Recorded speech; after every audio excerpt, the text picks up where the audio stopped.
the girl is out enjoying the surf, completely unaware that a shark is approaching through the waves, because it is moving so fast. She gets thrown right into the ocean. As the waves churn violently, she is slammed underwater, and smashes hard against the reef. She quickly swims to the surface, and makes a dash for her surfboard. But suddenly, the shark drags her back under the water. Mary struggles desperately in the sea, and finally breaks free from the shark's jaws bursting to the surface. Dragging her injured leg, she tries to swim to shore, but it is too far away to make it. She scans the distant water, and spots the carcass of a whale, swimming toward it without a second thought. Her thigh is bleeding profusely, and sharks are highly sensitive to the scent of blood. She has to get to the whale immediately. Just a second before the shark catches up, she manages to climb onto the carcass. Now that she is momentarily safe, she doesn't hesitate, and immediately removes her surfboard leash, quickly tying it around her thigh to slow the bleeding. After hastily dressing the wound, Mary sees a car appear on the distant shoreline. She stands up trying to shout for help, but the distance is simply too great, and the driver does not see her at all, leaving her lying on the whale carcass in despair, waiting for fate to decide. Meanwhile, the shark in the water refuses to leave. If she stays on the whale carcass, she will eventually be eaten. But soon Mary spots two potential footholds. One is an abandoned weather buoy, and the other is a rock formation. Since the buoy is too far away, Mary decides to swim for the rock.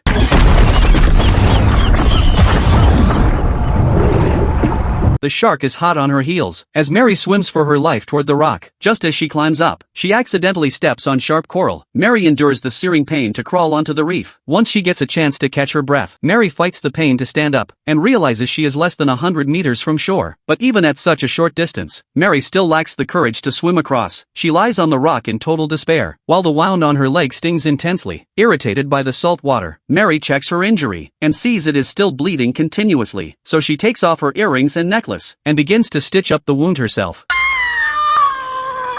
After finally stitching the cut closed, Mary takes off her wetsuit top, and binds her injured thigh. With the wound now treated, Mary finally has time to lie on the rock and rest.